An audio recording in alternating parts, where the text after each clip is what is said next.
नमस्कार दोस्तों, स्वागत है आपका आपके अपने YouTube चैनल जीएसडी न्यूज़ में। जैसा कि आप स्क्रीन पर देख रहे हैं, पिछले कुछ समय से हम जो विभिन्न हमारी मैगजीन्स हैं करंट अफेयर्स की, उनके अलग अलग सेक्शंस को आपके समक्ष प्रस्तुत कर रहे हैं। छोटे छोटे वीडियो हैं और एक अलग अलग सेक्शन को पूरा कवर करते हैं। उसमें जो इम्पोर्टेंट फैक्ट्स हैं वो मैं आपके समक्ष प्रस्तुत करता हूँ।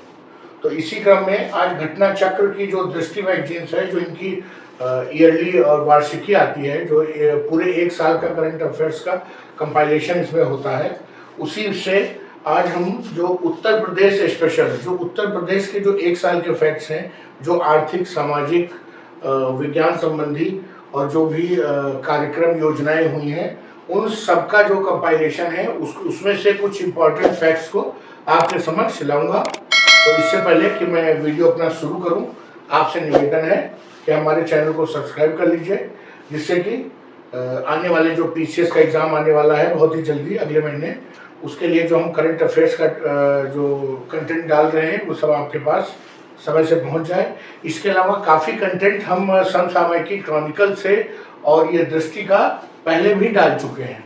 तो अगर आप हमारे चैनल को सब्सक्राइब कर लेंगे तो हमारी प्लेलिस्ट तक आपकी पहुंच हो जाएगी और आप आसानी से उन सभी वीडियोस को जो सेक्शन आपका तैयार नहीं है, आप उसको देख करके और रिवाइज कर लीजिए, जिससे कि आप एग्जाम में अगर उसमें से कोई क्वेश्चन आता है करंट अफेयर्स का तो आप आसानी से कर सकते हैं। तो चलिए आइए देखते हैं उत्तर प्रदेश स्पेशल।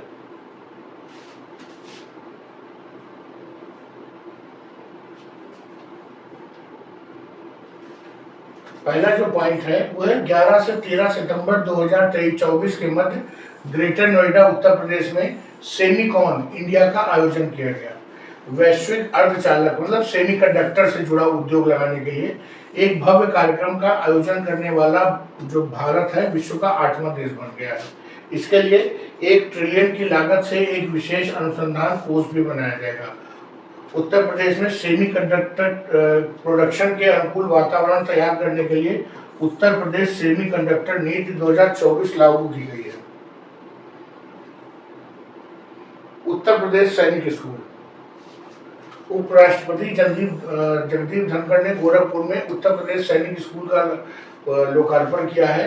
पूर्वांचल का यह पहला सैनिक स्कूल है जिसमें 6 से 12 तक छात्र छात्राओं को आवासीय सुविधा प्रदान की जाएगी।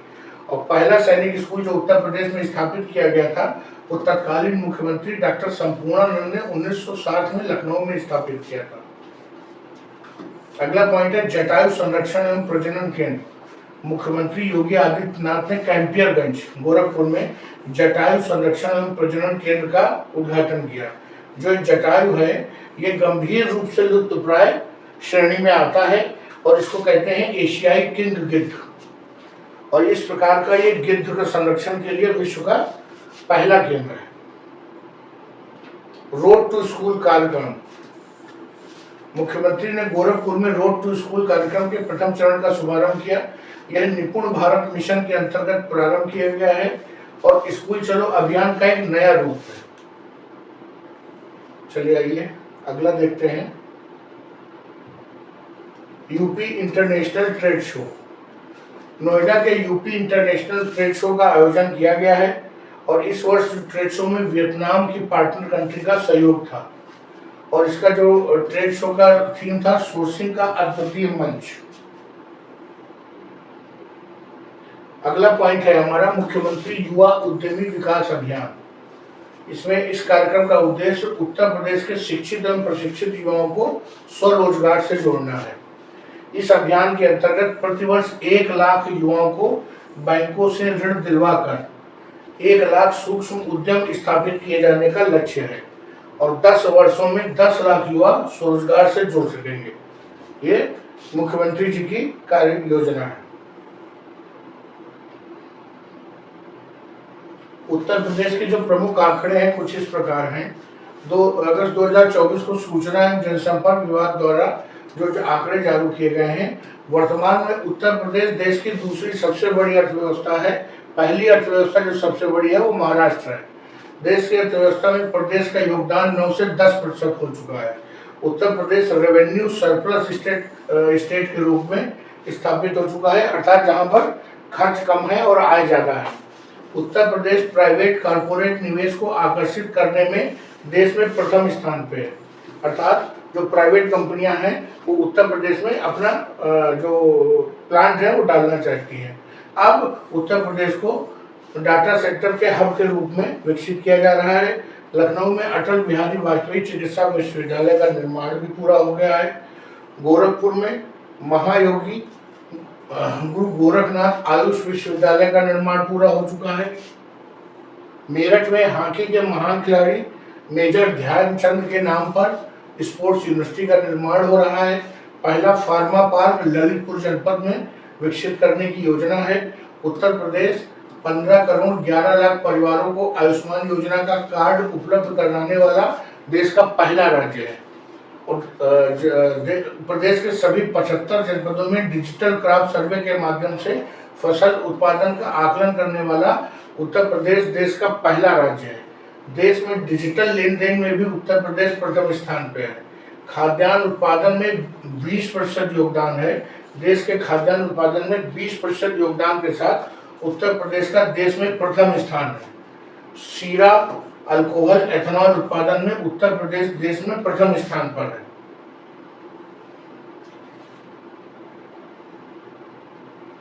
अगला पॉइंट है एनसीआर की तर्ज पर उत्तर प्रदेश राज्य राजधानी क्षेत्र व अन्य क्षेत्र विकास प्राधिकरण विधेयक 2024 जो है पारित हो गया है। इसमें उत्तर प्रदेश के 6 जिले लखनऊ, हरदोई, सीतापुर, उन्नाव, रायबरेली और बाराबंकी के 27,826 वर्ग किलोमीटर क्षेत्र को एससीआर अर्थात स्टेट कैपिटल रीजन क्षेत्र में शामिल किया जाएगा और इसका जो मुख्यालय होगा वो लखनऊ में होगा और प्राधिकरण के अध्यक्ष मुख्यमंत्री और उपाध्यक्ष राज्य के मुख्य सचिव होंगे। अगला पॉइंट है उत्तर प्रदेश नजूल संपत्ति लोक प्रयोजनार्थ प्रबंध और उपयोग विधेयक 2024 ये भी विधानसभा द्वारा पारित हो गया है। उल्लेखनीय है कि वर्तमान में उत्तर प्रदेश के पास ऐसे भूखंड हैं जिन्हें नजूल भूमि कहा जाता है। ये ऐसे भूखंड है जो विभिन्न निजी व्यक्तियों और निजी संस्थाओं को पट्टे पर दिए गए हैं। नवीनतम विधायन में ये प्रावधान है कि नजूल भूमि के ऐसे पट्टाधारक जिनका पट्टा अभी चालू है और नियमित रूप से पट्टे का किराया जमा कर रहे हैं और पट्टे की किसी भी शर्त का उल्लंघन नहीं किया है, उनका 30 वर्ष के लिए नवीनीकरण होगा और ऐसे भूमि पट्टों की अवधि समाप्त होने पर वो राज्य सरकार के स्वामित्व में आ जाएगी। इस विधेयक के अनुसार सरकार पट्टे की भूमि को फ्री होल्ड नहीं करेगी और जिनका फ्री होल्ड के लिए पैसा जमा है उनके पैसे को ब्याज पर ब्याज जोड़कर वापस कर दिया जाएगा। नजूल भूमि का पूर्ण स्वामित्व निजी व्यक्ति या संस्था को कभी नहीं दिया जाएगा। न्यायालय या प्राधिकारी के समक्ष जो लंबित आवेदन है वो सभी अस्वीकृत समझे जाएंगे। अब आइए देखते हैं अगला पॉइंट उत्तर प्रदेश राज्य विश्वविद्यालय संशोधन विधेयक। इस विधेयक में नए स्थापित विश्वविद्यालयों के नामकरण में उनके नाम से राज्य शब्द हटाने का प्रावधान किया गया है। इसके अतिरिक्त सभी विश्वविद्यालयों के क्षेत्राधिकार भी निर्धारित कर दिए गए हैं। अगला पॉइंट है उत्तर प्रदेश नोडल विनिधान रीजन निर्माण। लक्ष्य क्या है? राज्य की अर्थव्यवस्था को 1 ट्रिलियन बनाना इस विधेयक का लक्ष्य है। इसके तहत उत्तर प्रदेश निर्माण क्षेत्र बोर्ड, निर्माण क्षेत्र प्राधिकरण, निर्माण क्षेत्र समिति का गठन किया जाएगा और इसके अध्यक्ष मुख्यमंत्री स्वयं होंगे। अगला पॉइंट है उत्तर प्रदेश विधि विरुद्ध धर्म संपरिवर्तन प्रतिषेध विधेयक 2024 विधानसभा द्वारा पारित हो चुका है। राज्य में धर्म परिवर्तन संबंधी घटनाओं को प्रभावी ढंग से रोकना और ऐसे अपराध करने वाले अभियुक्तों को कठोर सजा दिलाना। इस विधेयक में नाबालिग, दिव्यांग, मानसिक रूप से दुर्बल व्यक्ति, महिला, अनुसूचित जाति, अनुसूचित जनजाति के व्यक्ति के अवैध मतांतरण में न्यूनतम 5 वर्ष, अधिकतम 14 वर्ष तक के कठोर कारावास और न्यूनतम 1 लाख रुपए के जुर्माने का प्रावधान किया गया है। सामूहिक अवैध मतांतरण में न्यूनतम 7 वर्ष, अधिकतम 14 वर्ष तक के कठोर कारावास और न्यूनतम 1 लाख रुपए तक के जुर्माने का प्रावधान है। यदि कोई व्यक्ति धर्म संपरिवर्तन के आशय से किसी व्यक्ति को उसके जीवन या संपत्ति को भय में डालता है, हमला करता है, विवाह या यौन संबंध स्थापित करता है, महिला या व्यक्ति की तस्करी करता है तो उसे कम से कम 20 वर्ष के कठोर कारावास से दंडित किया जाएगा। जिसे आजीवन कारावास तक भी बढ़ाया जा सकता है।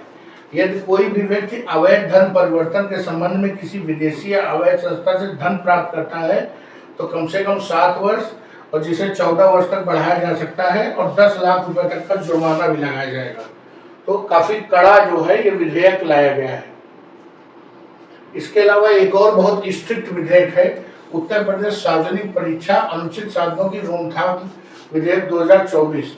इस विधेयक के तहत उत्तर प्रदेश सार्वजनिक परीक्षा अनुचित साधनों की रोकथाम अधिनियम 1998 के प्रावधानों में बदलाव करते हुए सार्वजनिक परीक्षा में पेपर लीक और अन्य अनियमितताओं के रोकने के लिए कड़े प्रावधान किए गए हैं। इस वाला जो ये चेंज हुआ है विधेयक, उसमें सार्वजनिक परीक्षाओं में अनुचित व्यवहार, पेपर लीक में शामिल लोगों के लिए अधिकतम सजा आजीवन कारावास और अधिकतम 1 करोड़ रुपए जुर्माने का प्रावधान है। इसमें जो सरकारी नौकरियों के नियमितीकरण और पदोन्नत के लिए जो परीक्षाएं हैं उनको भी शामिल कर लिया गया, मतलब जो विभागीय एग्जाम होंगे उनको भी शामिल कर लिया गया है। विधेयक के तहत यदि पेपर लीक व नकल सहित परीक्षा से जुड़ी गड़बड़ियों में परीक्षा संस्थान या परीक्षा कराने वाली एजेंसी संलिप्त पाई जाती है तो उसके कारण होने वाले वित्तीय बोझ की वसूली भी इसी संस्था या व्यक्ति से की जाएगी। परीक्षा को प्रतिकूल रूप से प्रभावित करने वाली कंपनी या सेवा प्रदाता को हमेशा के लिए ब्लैक लिस्ट में डाल दिया जाएगा। लेकिन इस विधेयक में छात्रों को कारावास या जुर्माने के दंड में शामिल नहीं किया गया है।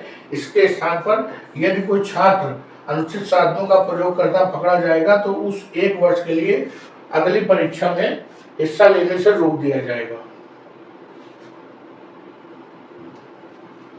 जो अगला इंपॉर्टेंट पॉइंट है वो है पेड़ लगाओ पेड़ बचाओ वृक्षारोपण जन अभियान 2024। मुख्यमंत्री योगी आदित्यनाथ जी ने एक दिन में प्रदेश में 36 करोड़ 50 लाख पौधारोपण महाअभियान का शुभारंभ किया। कुकरेल नदी तट पर सौमित्र वन में ये अभियान शुरू किया उन्होंने, और वहां पर क्या किया, ये हरिशंकरी वृक्ष वाटिका स्थापित की। ये पूछ सकते हैं सौमित्र वन कहाँ पर है, तो लखनऊ में है, कुकरेल के किनारे, और ये वहां पर हरिशंकरी वृक्ष वाटिका स्थापित किया है। और सरकार का लक्ष्य है 2027 तक 175 करोड़ पौधे रोपण के माध्यम से 2030 तक प्रदेश को हरित आवरण को 9.23% से बढ़ाकर 15% करना, अर्थात ग्रीनरी को बढ़ाना है। इस अभियान के तहत सोनभद्र में सर्वाधिक 1.5 करोड़ से अधिक पौधों का रोपण किया गया।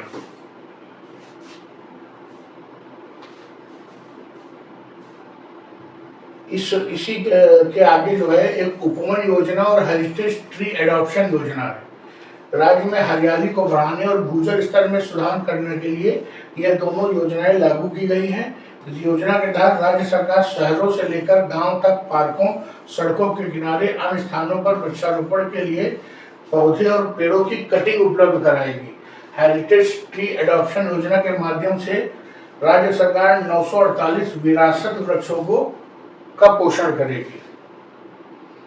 अगली जो योजना है वो है मित्र वन योजना।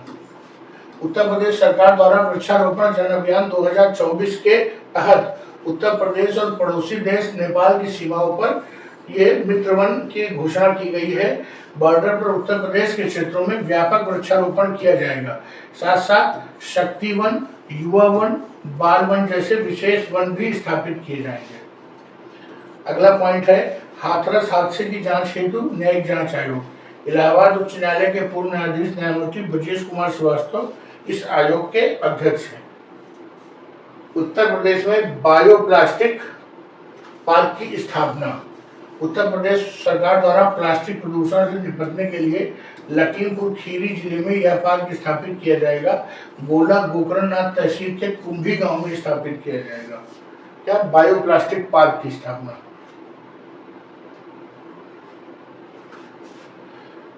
प्राचीन तथा विरासत भवनों को पर्यटन स्थल के रूप में विकसित करने की मंजूरी। इस मंजूरी के तहत 3 विरासत इमारतों कोठी रोशनउद्दौला लखनऊ, बरसाना जल महल मथुरा और शुक्ला तालाब कानपुर देहात को पर्यटन स्थल के रूप में विकसित करने के लिए चुना गया है। और ये एक इम्पॉर्टेंट पर्सनालिटी है महेश्वर तिवारी। ये उत्तर प्रदेश के प्रसिद्ध साहित्यकार और नवगीतकार का निधन हो गया है। इन्हें यश भारती पुरस्कार और उत्तर प्रदेश हिंदी संस्थान के साहित्य भूषण पुरस्कार से सम्मानित किया गया था। अब ये लिखिए, उत्तर प्रदेश ग्रीन हाइड्रोजन नीति। उत्तर प्रदेश सरकार के अतिरिक्त ऊर्जा शोध विभाग द्वारा उत्तर प्रदेश ग्रीन हाइड्रोजन नीति 2024 को प्रख्यापित किया गया। नीति अधिसूचना जारी होने की तिथि से 5 वर्षों तक प्रभावित रहेगी और इसके तहत उत्तर प्रदेश में वर्ष 2028 तक ग्रीन हाइड्रोजन और green ammonia 1 million metric ton प्रतिवर्ष उत्पादन क्षमता प्राप्त करने का लक्ष्य निर्धारित किया गया है। इसके अंतर्गत भारत सरकार और प्रदेश सरकार रजिस्टर्ड जो स्टार्टअप है उनको प्रोत्साहन दिया जाएगा। किन स्टार्टअप्स को? जो भारत सरकार एवं प्रदेश सरकार में रजिस्टर्ड है। प्रत्येक स्टार्टअप को अधिकतम वित्तीय प्रोत्साहन 25 लाख रुपए प्रतिवर्ष 5 वर्षों तक दिया जाएगा, अर्थात करीब 1.25 करोड़ रुपया दिया जाएगा। राज प्रताप सिंह उत्तर प्रदेश के राज्य निर्वाचन आयुक्त, इनकी नियुक्ति की गई है। राज प्रताप सिंह की नियुक्ति की गई है राज्य निर्वाचन आयुक्त के रूप में। और राजकुमार विश्वकर्मा जो है उत्तर प्रदेश के मुख्य सूचना आयुक्त नियुक्त हो गए हैं। अगली जो योजना है वो है मुख्यमंत्री युवा उद्यमी विकास अभियान योजना। इसके अंतर्गत मुख्यमंत्री जी के द्वारा युवा उद्यमियों को सशक्त बनाने, नवाचार एवं उद्यम की संस्कृति को बढ़ावा देने के उद्देश्य से इस योजना की शुरुआत की गई है। इस योजना के तहत राज्य सरकार का लक्ष्य प्रतिवर्ष 1 लाख युवा उद्यमियों को 5 लाख रुपए तक की परियोजनाओं के लिए ब्याज मुक्त ऋण प्रदान करना है।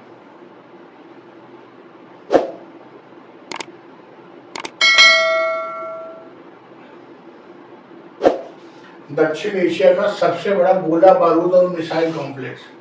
भारत के प्रमुख निजी क्षेत्र के रक्षा निर्माता अडानी डिफेंस एरोस्पेस द्वारा कानपुर उत्तर प्रदेश में इसका उद्घाटन किया गया। इस कॉम्प्लेक्स में गोला बारूद मिसाइलों के निर्माण के लिए 2 मेगा सुविधाओं का उद्घाटन किया गया है। भारत की पहली हाइपर लेवल विस्तार सुरंग परीक्षण सुविधा ये IIT कानपुर द्वारा विकसित है और S2 नामक सुविधा में 3 से 10 किलोमीटर पर सेकंड के बीच उड़ान गति उत्पन्न करने में सक्षम है।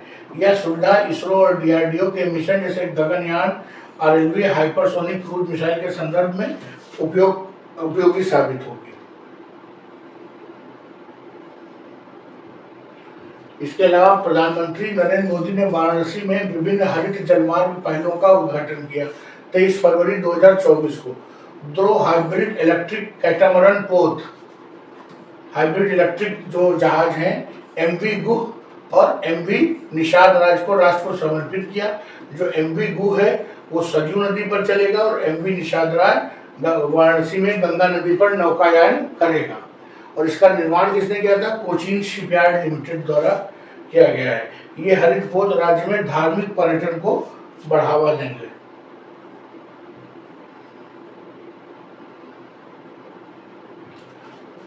कल्कि धाम मंदिर का शिलान्यास। प्रधानमंत्री नरेंद्र मोदी ने संभल उत्तर प्रदेश में श्री कल्कि धाम मंदिर का भूमि पूजन एवं शिलान्यास किया। इसका निर्माण श्री कल्कि धाम निर्माण ट्रस्ट द्वारा किया जाएगा, जिसके चेयरमैन आचार्य प्रमोद कृष्णन है। श्री कल्कि को भगवान विष्णु का 10वां एवं अंतिम महाअवतार माना जाता है और कल्कि पुराण के अनुसार कलयुग के 4थे चरण में भगवान विष्णु का कल्कि अवतार होगा। डॉक्टर राजेंद्र प्रसाद राष्ट्रीय विधि विश्वविद्यालय प्रयागराज में उत्तर प्रदेश के प्रथम जो राष्ट्रपति डॉक्टर राजेंद्र प्रसाद के नाम पर डॉक्टर राजेंद्र प्रसाद राष्ट्रीय विधि विश्वविद्यालय का उद्घाटन किया गया। और भारत के पूर्व जो है मुख्य न्यायाधीश DY चंद्रचूड़, इस समय जो हमारे मुख्य न्यायाधीश हैं सुप्रीम कोर्ट के वो संजीव खन्ना है। जो पूर्व मुख्य न्यायाधीश DY चंद्रचूड़ और उत्तर प्रदेश के मुख्यमंत्री योगी आदित्यनाथ ने एक साथ इस विश्वविद्यालय का उद्घाटन किया। ये भारत के प्रथम राष्ट्रपति डॉक्टर राजेंद्र प्रसाद जी के नाम पर है। इसके अतिरिक्त मुख्यमंत्री ने एक जो है दिव्य अयोध्या ऐप नाम से एक मोबाइल ऐप को लॉन्च किया। ये ऐप अयोध्या आने वाले पर्यटकों के लिए लॉन्च किया गया है। इस ऐप के माध्यम से जो पर्यटक हैं वो अयोध्या के प्रमुख पर्यटन एवं धार्मिक स्थलों की जानकारी प्राप्त कर सकेंगे। अगला पॉइंट है सूक्ष्म लघु एवं मध्यम उद्यमों में उत्तर प्रदेश शीर्ष 3 राज्यों में शामिल हो गया है। जनवरी 2024 में वाणिज्यिक रियल एस्टेट सेवाओं एवं निवेश से संबंधित कंपनी CBRI ने भारत में सूक्ष्म लघु तथा मध्यम उद्योगों के संबंध में एक रिपोर्ट जारी की। इस रिपोर्ट के अनुसार भारत में उद्यम पोर्टल के अंतर्गत कुल पंजीकृत MSME के संदर्भ में लगभग 9% हिस्सेदारी के साथ उत्तर प्रदेश देश में तीसरे स्थान पर है। पहले स्थान पर क्रमशः महाराष्ट्र और दूसरे पर तमिलनाडु है।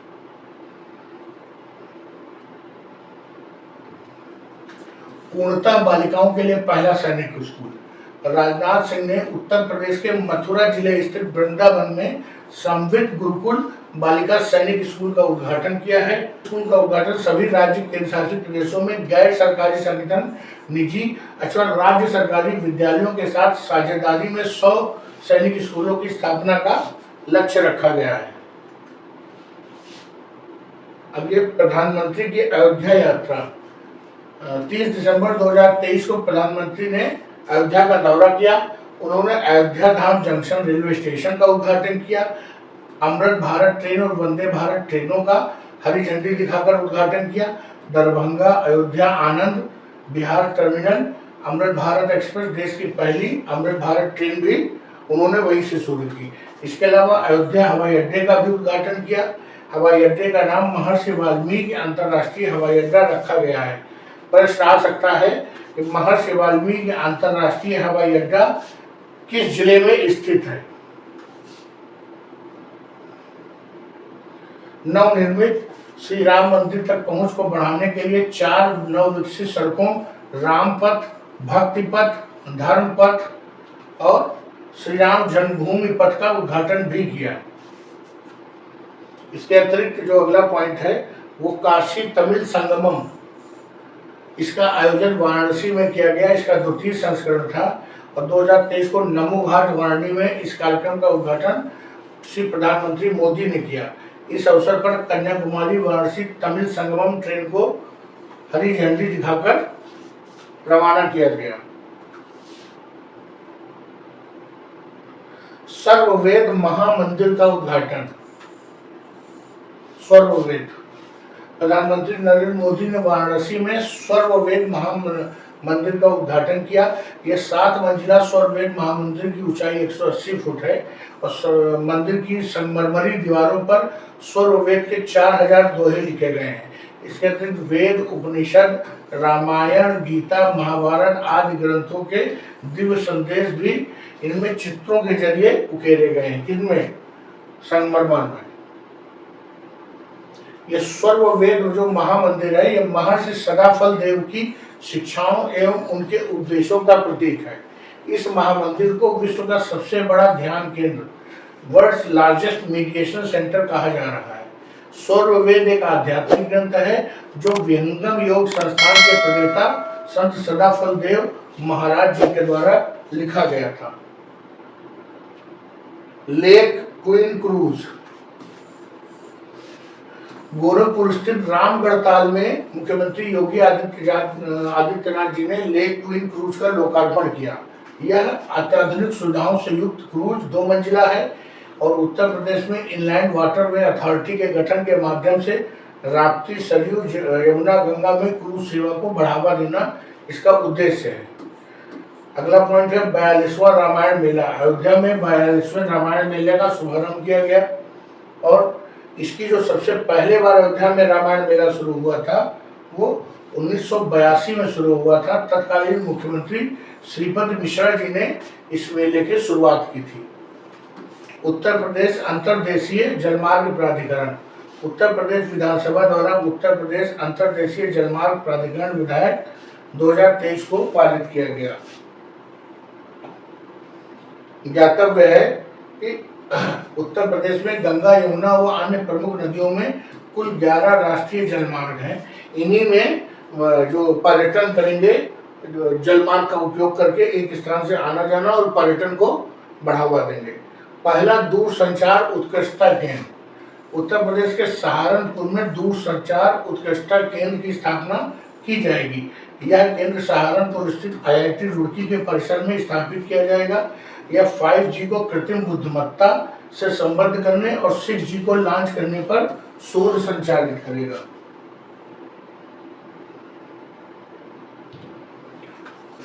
इस अयोध्या में राम की पैड़ी के विभिन्न घाटों पर दीपोत्सव 2023 के अवसर पर 22,23,000 दीप प्रज्वलित करके Guinness book of world record में एक कीर्तिमान स्थापित किया गया।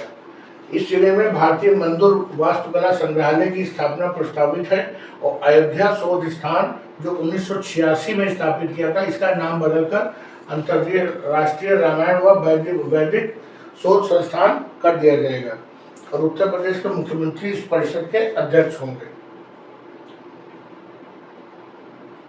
प्रदेश में जनजातीय संग्रहालय, उत्तर प्रदेश के मिर्जापुर, सोनभद्र और महाराजगंज, ये 3 जिले वो हैं जहाँ पर जो एसटी आबादी है वो बहुत ज्यादा है जनजातीय संग्रहालय, इसीलिए इन जिलों में जनजातीय संग्रहालय की स्थापना की जाएगी। मिर्जापुर के अतरेला पांडे ग्राम, सोनभद्र के मारकुंडी ग्राम और महाराजगंज के कुनसरवा ग्राम में यह संग्रहालय स्थापित किया जाएगा।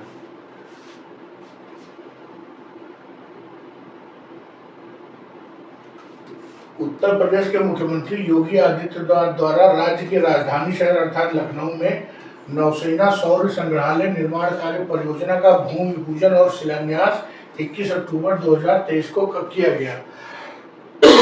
यह संग्रहालय आज गंगा गोमती नदी के तट पर बनाया जा रहा है और INS गोमती इस संग्रहालय का हिस्सा होगा।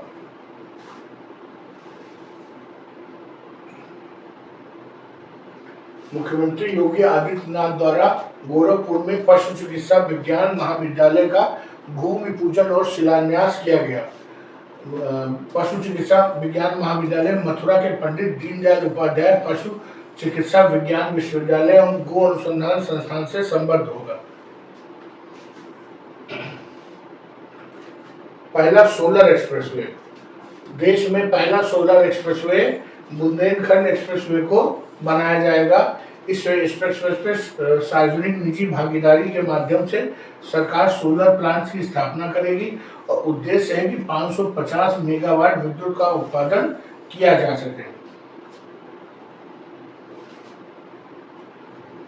बरेली परिषदीय विद्यालयों में स्मार्ट कक्षाओं के संचालन में उत्तर प्रदेश का पहला जिला बन गया है और इस शहर में नाथ कॉरिडोर भी विकसित किया जा रहा है।